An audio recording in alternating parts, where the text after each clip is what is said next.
Nang pasimula, nilikha ng Diyos ang langit at ang lupa. Ang lupa ay wala pang hugis o anyo, dilim ang bumapalot sa kalaliman. Sinabi ng Diyos, magkaroon ng liwanag, at nagkaroon nga.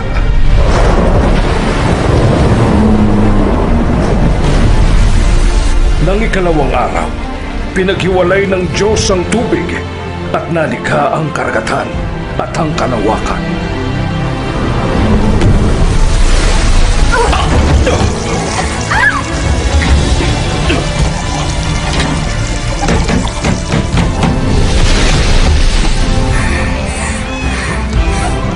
Nang ikatlong araw, nilikha ng Diyos ang lupa,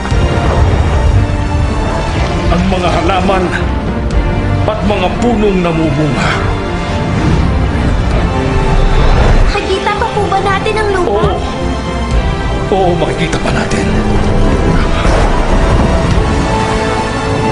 Nang sumunod na araw, nilagay niya ang araw, ang buwan at mga bituin sa kalangitan. Nang ikalimang araw, nilikha ng Diyos ang mga hayop na nasa karagatan at nasa himpapawid.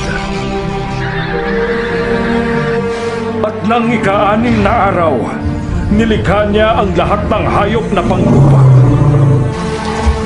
Pagkatapos noon, nilikha niya tayo upang mamuhay sa paraiso hanggang sa suwayin ni Adan at Eva ang Diyos sa pamamagitan ng pagkain ng ipinagbabawal na bunga. Dahil sa isang pasya, nalaman nila kung ano ang mabuti at ang masama. Mula noon, simula nung patayin ni Cain si Abel, nakita ng Diyos na labis na ang kasamaan sa puso ng mga tao.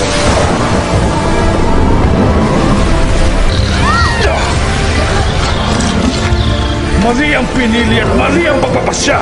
Kaya ito ang nangyayari.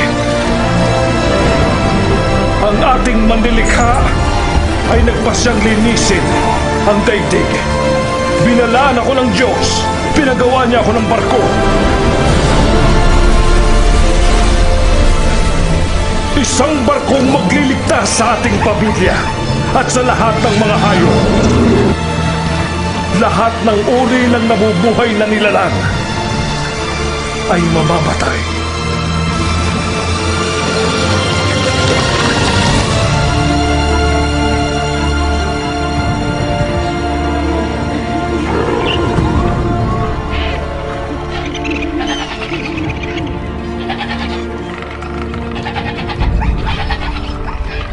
Nang ikapitong araw, ang Diyos